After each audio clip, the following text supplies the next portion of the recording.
नमस्कार दोस्तों, एक बार फिर से स्वागत है आप सभी लोगों का बियॉन्ड जेके सुपर ऑनलाइन क्लासेस में। और बहुत बड़ी खुशखबरी है जो 12th के छात्र हैं जिन्होंने इस बार बोर्ड के एग्ज़ाम देने हैं, उनके लिए हमारे चैनल पर जनकवि जय हो पर 12th की फिजिक्स की क्लासेस आज से मेरे द्वारा प्रारंभ की जा रही है।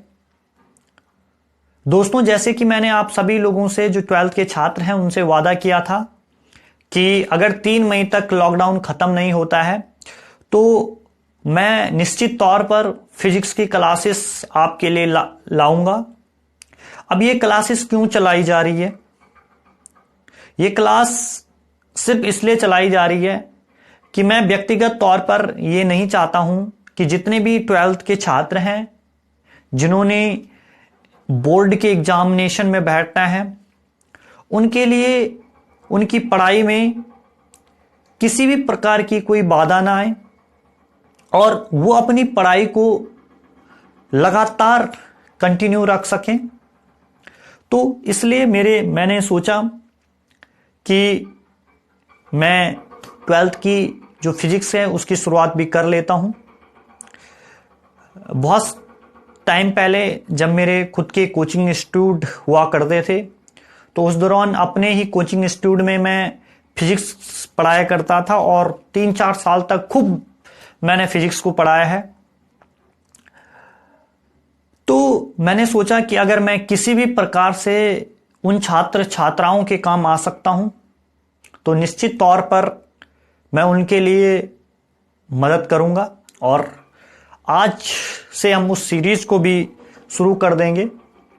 तो दोस्तों, जो 12th की फिजिक्स है वो लगभग 4 भागों में विभाजित है। हमने जो पढ़ना है, एक तो हमने विद्युत को पढ़ना है, दूसरा हमने चुंबक के बारे में पढ़ना है, तीसरा हमने प्रकाश के बारे में पढ़ना है और चौथा हमने आधुनिक जो भौतिकी है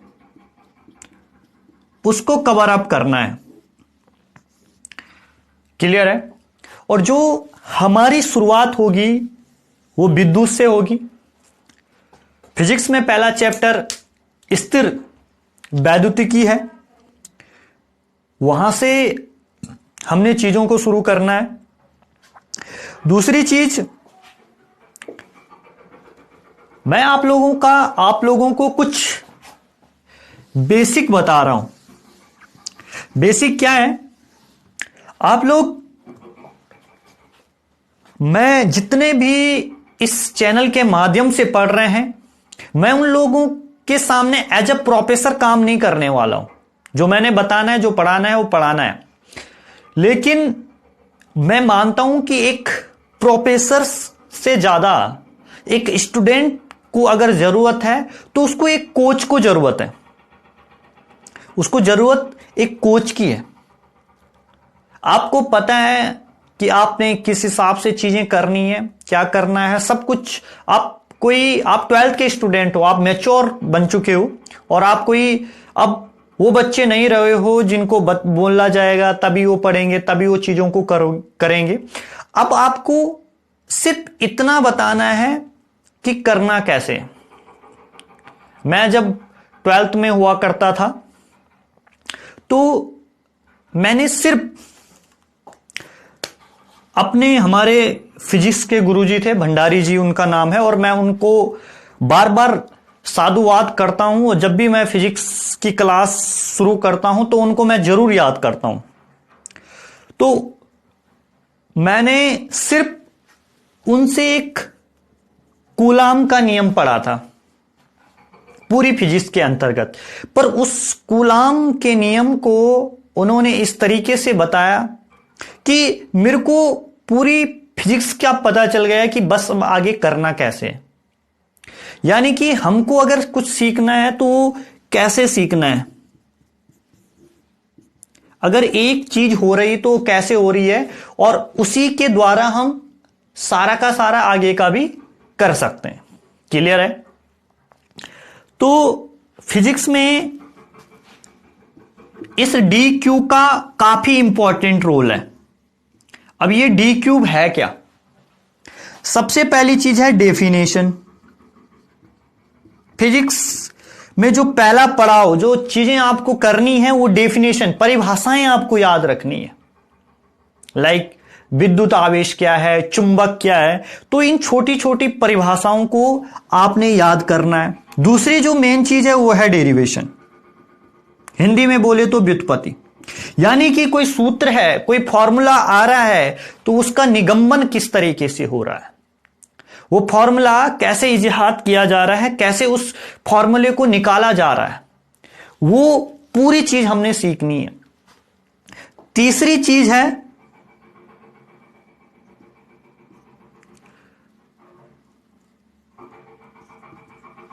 माफ कीजिएगा, डी स्क्वायर, डेफिनेशन, डेरिवेशन, इन दोनों का बहुत ही ज्यादा क्या है, रोल है। तीसरी चीज, एक चीज है एन, यानी कि न्यूमेरिकल। आप मान के चलिए कि सबसे ज्यादा रोल है डेरिवेशन का। अगर फिजिक्स में मैं बात करूं तो 60 से 70% सारा खेल डेरिवेशन का। एग्जाम जो भी 70 नंबर का क्वेश्चन बनेगा उसमें से 60 से 70% आप लोगों से डेरिवेशन ही पूछने वाला है। उसके अलावा 10 से 12% जो रोल है वो किसका है, न्यूमेरिकल्स का है।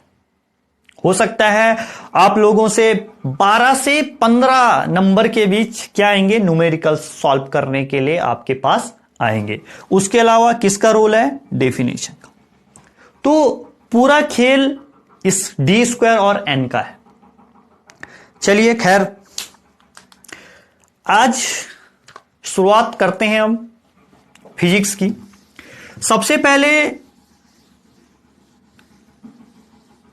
मैं नहीं जानता हूं कि आपने 11वीं क्लास में क्या किया, क्या पढ़ा। 11वीं और 12वीं भिन्न है पूरी तरीके से। कोई बात नहीं, आपने उस फॉर्मूले पे चले होंगे, first year is the rest year, कोई बात नहीं, चलेगा, क्योंकि वहां पर चीजें अलग है। 11वीं का जो कोर्स है वो किसी भी कॉम्पिटिटिव एग्जाम के नजरिए से बहुत ही महत्वपूर्ण है, लेकिन जो 12वीं है वो बिल्कुल अलग है उससे। तो आप लोगों को ये घबराने की जरूरत नहीं है कि मैंने 12वीं का नहीं पढ़ा तो 11वीं का नहीं पढ़ा तो मुझे 12वीं का नहीं आएगा। डेफिनेटली आएगा यार। बस आपने आज से अपने अंदर एक इच्छा शक्ति लानी है, अपने अंदर एक प्रण लेना है कि जितनी भी चीजें मेरे द्वारा यहां पर बताई जाती है उन्हें आप लोगों ने अपने दिमाग में उतारना है और छोटी सी छोटी चीजों को समझना है। सिंपल सा फॉर्मूला है फिजिक्स को करने का, डेरिवेशन सीखने हैं, कैसे होते हैं, कैसे निकलता है, और परिभाषाएं रटनी है। क्लियर है? तो सबसे पहले हम, अगर आप लोगों ने 12वीं में फिजिक्स की परिभाषा नहीं पढ़ी है, नहीं देखी है 11वीं में, तो सबसे पहले हम फिजिक्स की परिभाषा की बात करते हैं, डेफिनेशन की बात करते हैं। डेफिनेशन क्या है फिजिक्स की?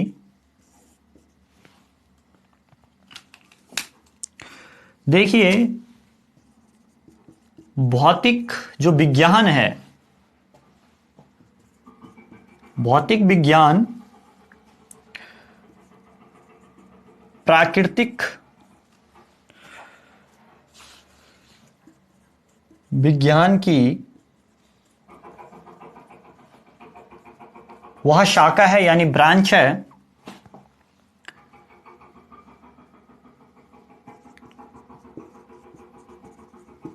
जिसके अंतर्गत द्रव्य ऊर्जा एवं इनकी पारस्परिक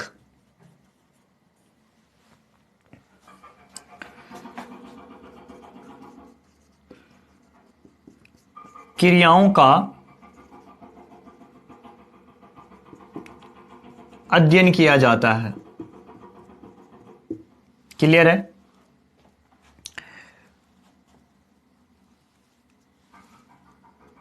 यानी कि भौतिक विज्ञान क्या है? भौतिक विज्ञान प्राकृतिक विज्ञान की वह शाखा है जिसके अंतर्गत द्रव्य कौमा ऊर्जा, यानी द्रव्य और ऊर्जा का क्या किया जाता है, जो इनकी पारस्परिक क्रियाएं होती है उनका अध्ययन किया जाता है। क्लियर है? उसके अलावा जिस चैप्टर की हमने आज से शुरुआत करनी है उसका नाम है स्थिर वैद्युतिकी। अब स्थिर वैद्युतिकी की जो परिभाषा है वो क्या है उसे भी देख लीजिए और लिख लीजिए, नोट कर लीजिए इन चीजों को।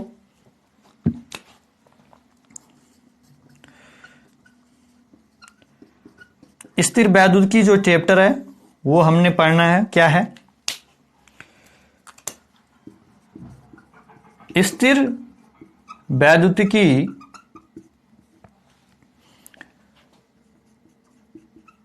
भौतिक विज्ञान की वह शाखा है जिसके अंतर्गत हम स्थिर आवेश के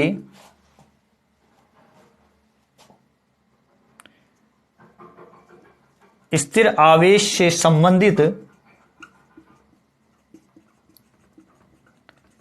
सभी गुणधर्मों का अध्ययन करते हैं।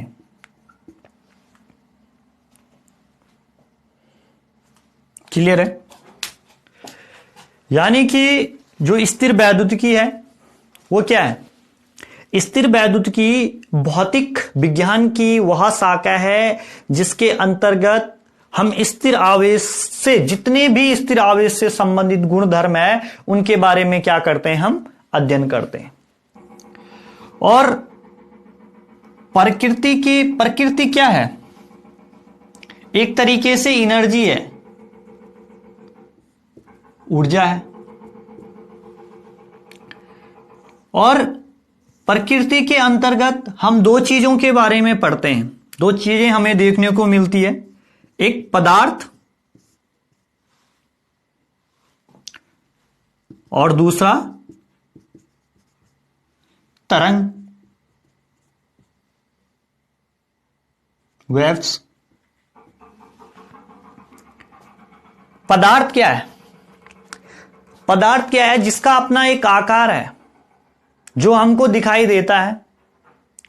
और पदार्थ का सबसे बढ़िया गुण पता क्या है? पदार्थ बल लगाता है।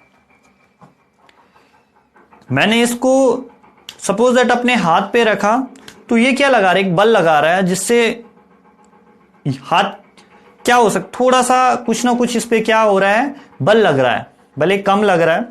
और इसकी जगह अगर मैं ये पानी की बोतल है इसको अपने हाथ पे रखता हूं तो हाथ मेरा यहां पर है, तो ये क्या कर रहा है, इसको मैं यहां से जंप कर रहा हूं तो ये क्या कर रहा है, नीचे जा रहा है, मेरा हाथ नीचे की ओर जा रहा है। तो यानी कि जो पदार्थ क्या है, कुछ ना कुछ बल लगाता है। क्लियर है? पदार्थ हमको दिखाई देता है। दूसरी बात, अगर हम तरंग की बात करें तो तरंग क्या है? अदृश्य है, जो हमको दिखाई नहीं देती है। क्लियर है? अब पदार्थ को अगर हम बल के ही नजरिए से देखें, पदार्थ बल लगाता है। एक बल लगाता है गुरुत्वाकर्षण बल और एक बल लगता है विद्युत चुंबकीय बल। ये कैसे बल हैं? बाह्य बल है जो कि दिखाई देते हैं। लेकिन इसके अलावा सूक्ष्म बल भी लगते हैं प्रकृति में, पदार्थों में। वो कौन से बल है? वो दो बल और हैं। अगर आपने 11वीं में पढ़ा होगा, एक होता है परबल नाभिकीय बल, दूसरा दुर्बल नाभिकीय बल।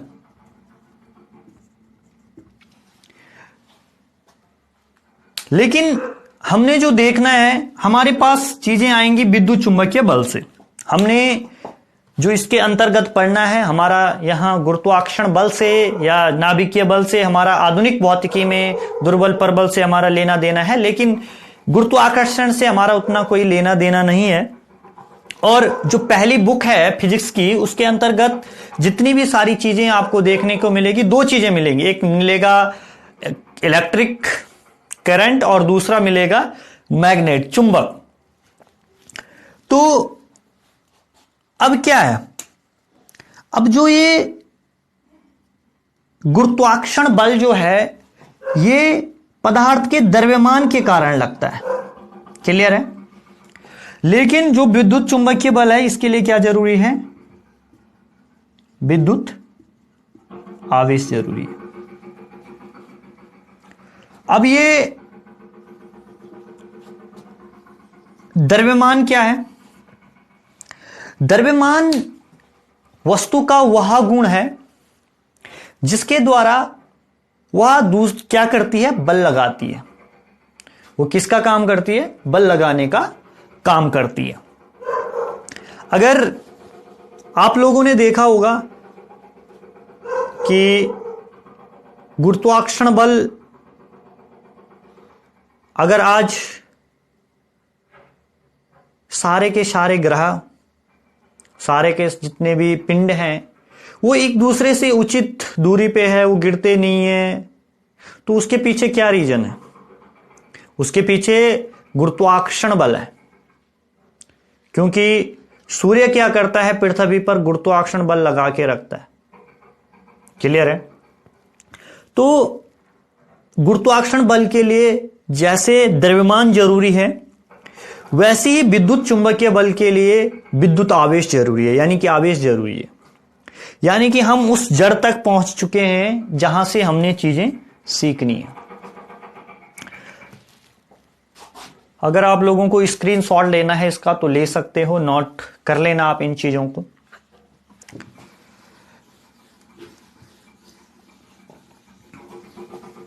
अब हमारी जो कहानी है वो आ गई थी विद्युत आवेश पे, यानी कि जो अब हमने पढ़ना है वो पढ़ना है विद्युत आवेश के बारे में। अब ये विद्युत आवेश क्या है, वो कैसे ये चीजें होती है। आप लोग बोलते हैं कि आप लोगों ने एक चीज की हमें बहुत, जैसे हम सुनते हैं इस चीज से समझ, चार्जर।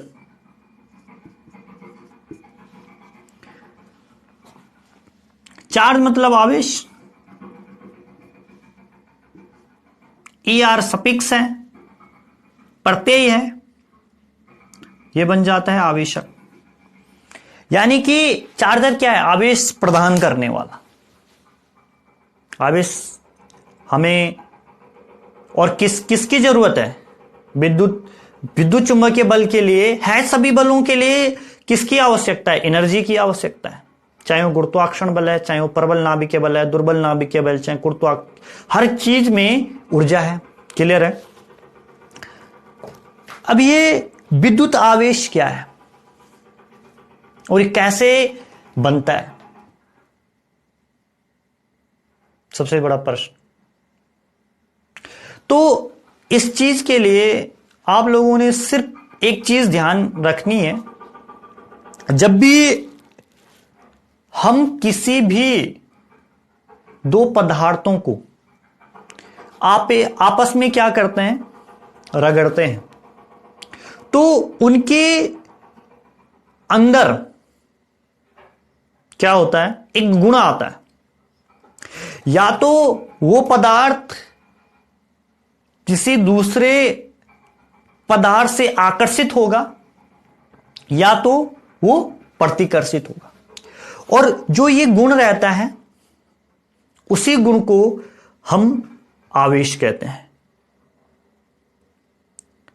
और आवेश से ही बिजली यानी करंट यानी धारा उत्पादित होती है। देखिए, चीजें पहले से ही है। अगर आप फिजिक्स में देखोगे कि फिजिक्स की आज से ठीक 600 साल पहले 600 बीसी में एक थैल्स नाम के व्यक्ति हुए और उन्होंने एम्बर का पदार्थ उनके कपड़े से रगड़ा, तो जो एम्बर का पदार्थ था उसके अंदर कुछ हल्की वस्तुओं को आकर्षित करने का गुण आ गया और उसे आवेश बोल दिए गए। ठीक है, लेकिन क्या उससे पहले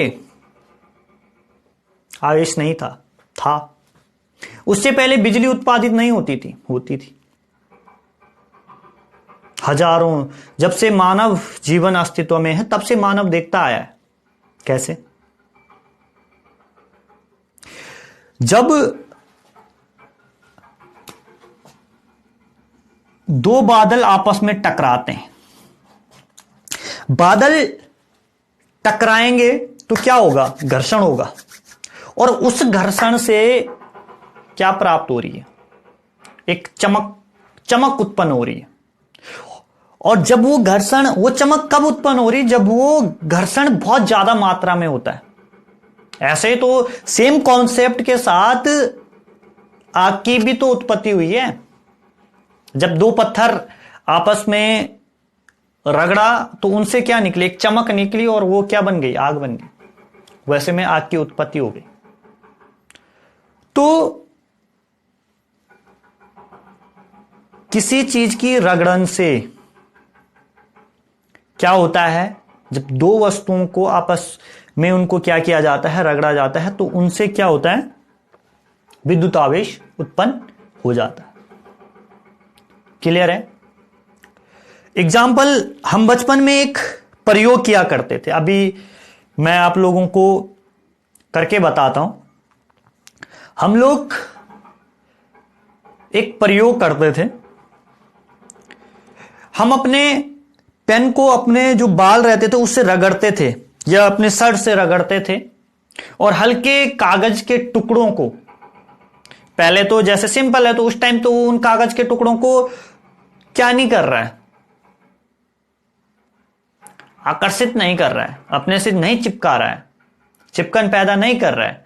लेकिन जब हम उसी पेन को अपनी शर्ट से रगड़ते थे, बचपन में बहुत बार किया होगा आपने, दूसरी तीसरी क्लास में हमने भी किया है, तो उस पेन में एक गुण आता था उस कि वो क्या करता था? उन छोटे छोटे कागज के टुकड़ों को अपनी ओर आकर्षित कर लेता था। क्लियर है? तो उस पदार्थ में क्या गुण आ गया? किसी वस्तु को आवेशित करने का गुण आ गया और उस गुण को हमने क्या नाम दिया? आवेश दिया। क्लियर है? आई होप आप लोगों की चीजें समझ में आ रही होगी। और समझने के लिए मैं जानता हूं कि आप लोगों को अभी थोड़ा डिफिकल्टीज होगी। धीरे धीरे अभी मैं आप लोगों के लिए नया हूं, आप लोग मेरे लिए नए हो, तो आप लोगों को चीजों को समझने में थोड़ा सा टाइम लगेगा। लेकिन जब हम लोग एक दूसरे के आदी हो जाएंगे, जब आप लोग चीजों को ध्यान से समझना, क्योंकि यार फिजिक्स पढ़ने का नहीं बल्कि समझने का सब्जेक्ट है। आपको छोटी छोटी चीजें समझनी होगी अगर आप फिजिक्स पढ़ रहे हो। अपने आसपास की घटनाओं से सीखना होगा। क्लियर है? अब एक चीज मैं आपको बता दूं, जो आसमान में बिजली चमकती है और जो हमारे पास बिजली है वो एक है कि नहीं है, इसका पता किसने लगाया था? इसका पता लगाया था एक साइंटिस्ट थे जिनका नाम था जॉन फ्रैंकलिन। यह बंदा क्या करता है? एक पतंग बनाता है। और उस पतंग को बादलों तक पहुंचाता है।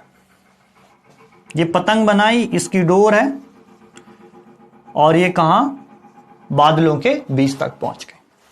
अब जब ये बादल आपस में टकराए, ये पतंग इनके बीच थी, तो जब उसने उस डोर को टच किया, इस डोर को टच किया, तो उस व्यक्ति को वही शॉक लगा, वही झटका लगा जो हमारी जो घरेलू विद्युत है, जो बिजली है, उससे लगता है। तो इससे ये, चलिए लिख लेते हैं आवेश की परिभाषा। आवेश क्या होता है? तो देखिए, जब दो या दो से अधिक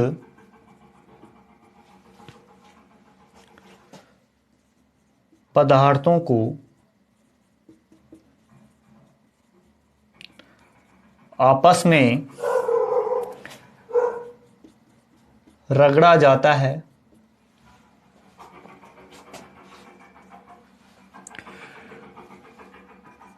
तो उनमें किसी वस्तु को आकर्षित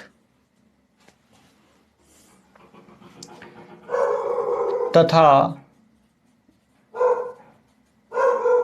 प्रतिकर्षित करने के गुण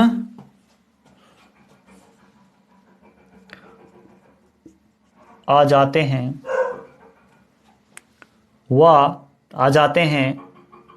वह इन्हीं गुणों को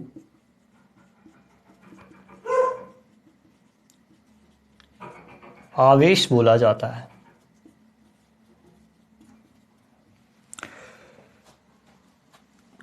आवेश को हम स्मॉल q से प्रदर्शित करते हैं। वह आवेश का मात्रक कूलाम होता है।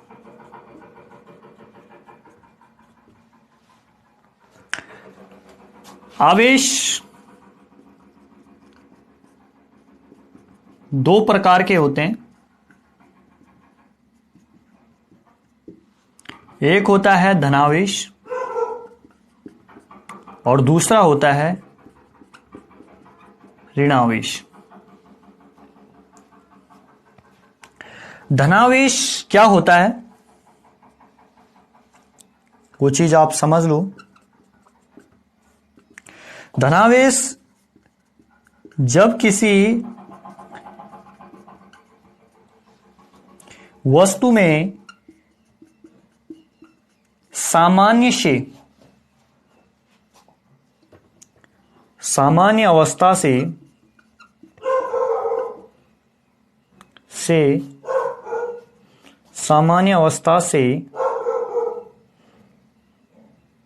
सामान्य अवस्था में इलेक्ट्रॉन की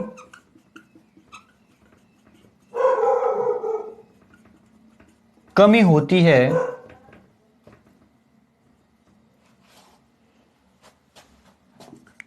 तो उसे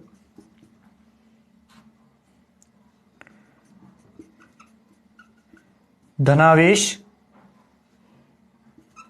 कहते हैं। एग्जाम्पल के लिए, प्रोटॉन पर धनावेश होता है जिसका मान 1.6 गुणा प्लस 1.6 गुणा 10⁻⁻19 कूलाम होता है। उसके अलावा अगर हम बात करें ऋणावेश की, ऋणावेश क्या होता है?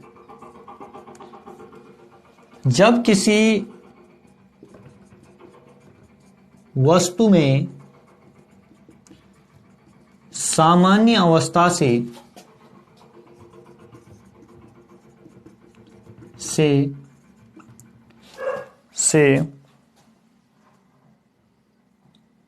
अधिक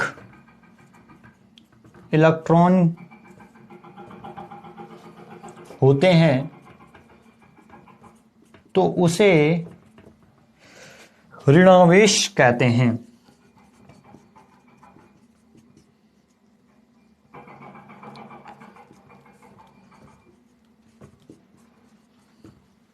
एग्जाम्पल के लिए क्या है, इलेक्ट्रॉन है और इलेक्ट्रॉन पे कैसा आवेश रहता है, ऋणावेश रहता है, और उसका मान होता है -1.6 10⁻19 कूलम।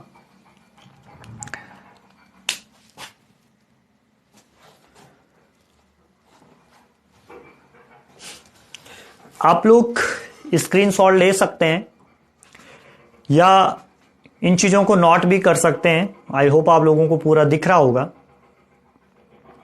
तो दोस्तों एक बार पूरे का ओवरव्यू ले लेते हैं। आवेश क्या है? जब दो या दो से अधिक पदार्थों को हम आपस में रगड़ते हैं तो उनमें किसी अन्य वस्तु को आकर्षित या प्रतिकर्षित करने का उनमें गुण आ जाता है और इन्हीं गुणों को आवेश बोला जाता है।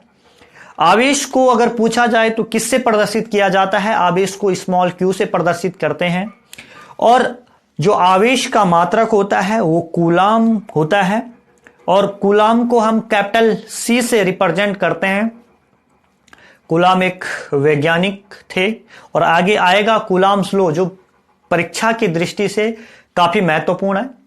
आवेश दो प्रकार के होते हैं, या तो किसी वस्तु पे धनावेश होगा या ऋणावेश होगा।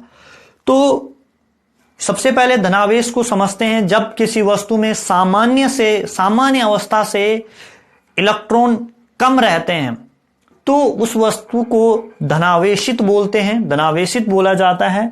और जब किसी वस्तु में सामान्य अवस्था से अधिक इलेक्ट्रॉन होते हैं तो उसे ऋणावेशित बोला जाता है।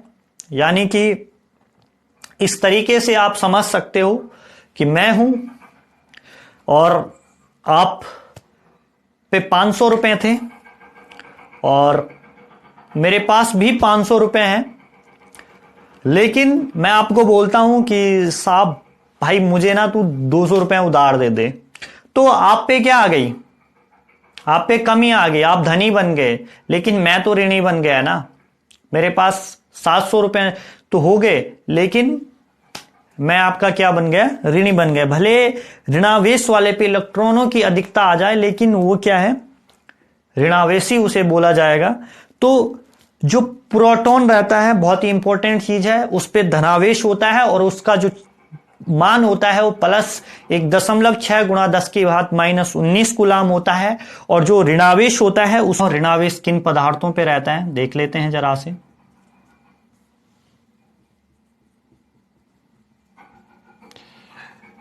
जब कांच की छड़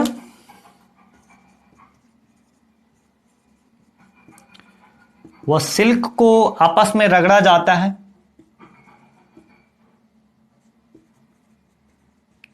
तो कांच की छड़ धनावेशित हो जाती है, जबकि सिल्क जो होता है वो ऋणावेशित हो जाता है।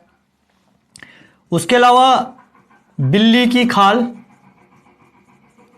या फर बोलते हैं इसे, उसे इबोनाइट की छड़ से रगड़ा जाता है तो बिल्ली की खाल धनावेशित हो जाती है, जबकि जो इबोनाइट की छड़ है वो ऋणावेशित हो जाती है। अगर हम ऊनी कपड़ा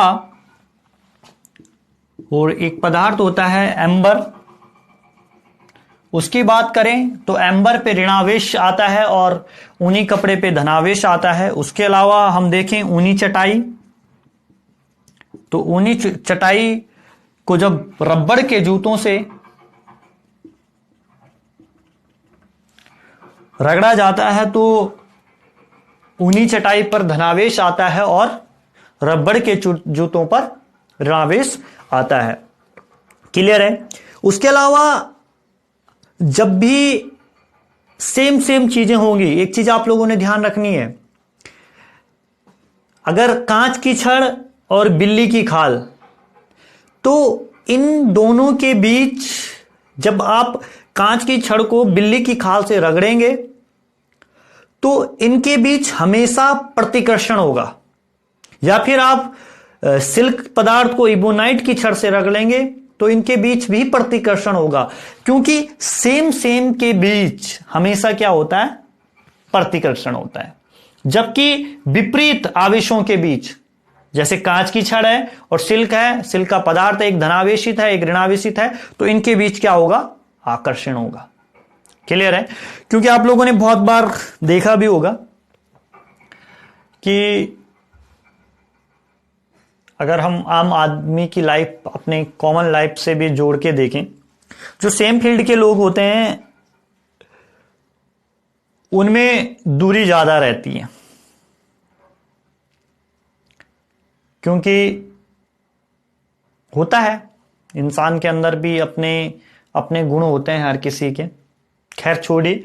लेकिन अगर हम साइंस की दृष्टि से देखें तो जो धनावेशित से के करीब आएगा तो वो क्या जाएगा, दूर जाएगा। लेकिन अगर विपरीत आवेश एक दूसरे के पास आते हैं तो उनके बीच क्या होगा, आकर्षण। आइए देखते हैं वस्तुओं के वैद्युतिकीकरण का सिद्धांत।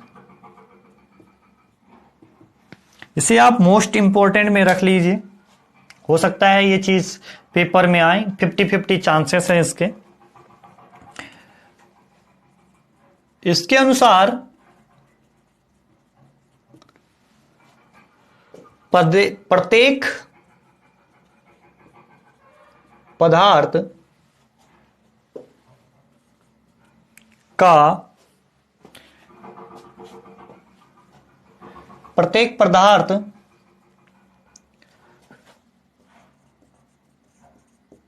परमाणु से मिलकर बना है।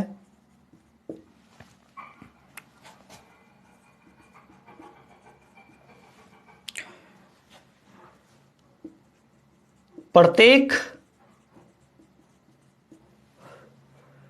परमाणु के केंद्र पर एक छोटा धनावेशित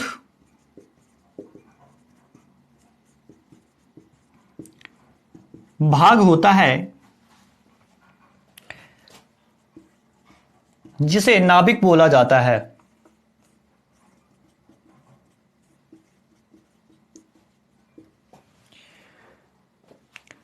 और नाभिक में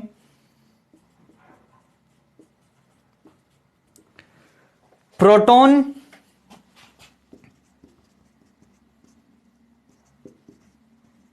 तथा न्यूट्रॉन विद्यमान होते हैं।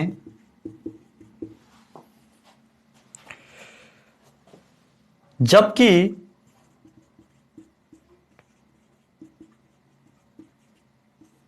इलेक्ट्रॉन के चारों ओर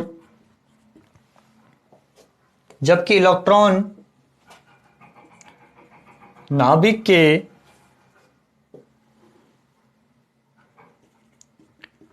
के चारों ओर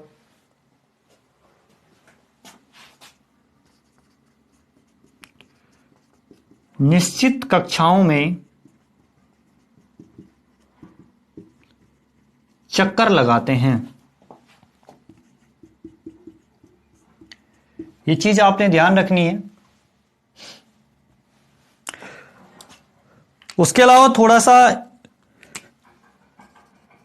इन चीजों की बात कर लेते हैं। कण, द्रव्यमान, इन तीनों कणों के बारे में हम चर्चा कर लेते हैं। और आवेश, अगर हम सबसे पहले बात करें इलेक्ट्रॉन की,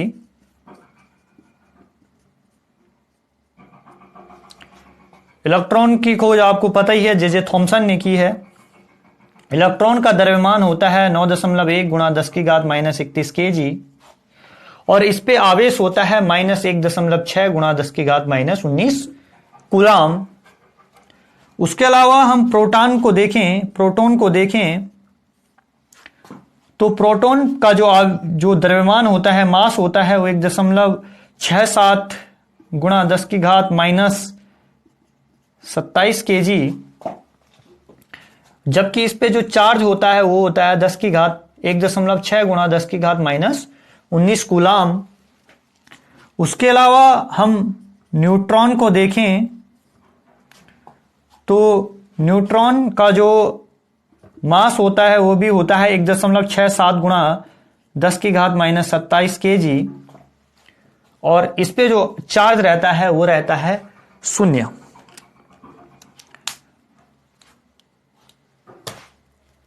अगर आपसे एग्जाम में पूछा जाता है कि वस्तुओं के वैद्युतीकरण का सिद्धांत बताइए, तो आपका आंसर क्या होगा कि इसके अनुसार प्रत्येक पदार्थ जो है वो परमाणु से मिलकर बना है और प्रत्येक परमाणु के केंद्र पर एक छोटा धनावेशित भाग होता है जिसे नाभिक बोल दिया जाता है और नाभिक में प्रोटॉन और न्यूट्रॉन विद्यमान होते हैं और जबकि इलेक्ट्रॉन जो होते हैं वो नाभिक के चारों ओर निश्चित कक्षाओं में क्या करते हैं, चक्कर लगाते हैं। चक्कर क्यों लगाते हैं भाई? जो हल्का होगा वही तो चक्कर लगाएगा। तो अगर इस चीज की बात की जाए, तीनों चीजों को हमने एक साथ कंपेयर किया है, इलेक्ट्रॉन, प्रोटॉन, न्यूट्रॉन। द्रव्यमान की बात करें तो 9.1 गुणा 10 की घात -31 kg जो द्रव्यमान होता है वो होता है इलेक्ट्रॉन का। 1.67 गुणा 10 की घात -27 kg जो द्रव्यमान होता है वो होता है प्रोटॉन का और न्यूट्रॉन का होता है 1.67 गुणा 10 की घात -27 kg। अगर हम चार्ज की बात करें तो जो चार्ज होता है वो होता है इलेक्ट्रॉन पे माइनस में -1.6 गुणा 10 की घात -19 कूलाम और जो प्रोटॉन पे होता है वो +1.6 गुणा 10 की घात -19 कूलाम और जो न्यूट्रॉन होता है उस पे होता है 0। दोस्तों, आज हम यहां तक ही पढ़ेंगे और मैं आशा करता हूं कि आप लोगों को जितना मेरे द्वारा पढ़ाया है वो आप लोगों को समझ आ रहा होगा। और हमारे द्वारा व्हाट्सएप ग्रुप भी बनाया गया है जो हमारे खास विद्यार्थी हैं उनके लिए, कम से कम 50-70 लोग उसमें हैं। तो मैं आप लोगों से यही चाहता हूं कि आप इनके साथ साथ नोट्स भी बनाएं। और दूसरी चीज कि ज्ञान जो होता है वो बांटने से ही बढ़ता है। आप लोग इन चीजों को अपने सभी दोस्तों तक भी पहुंचाए जिससे वो सारे के सारे दोस्त जो हैं आपके वो भी लाभान्वित हो, उनको भी इन क्लासेस का फायदा पहुंचे। और मैं सभी छात्रों से एक रिक्वेस्ट करना चाहता हूं कि वो लोग अपने ओपिनियन जरूर दें, कमेंट बॉक्स में अपनी टिप्पणी जरूर रखें कि आपको ये क्लास कैसे लगी और किस तरीके से आप लोग आगे बढ़े। उसके लिए मैं और भी प्रयास करूंगा और तब तक टाटा बाय बाय और बाकी जय हो।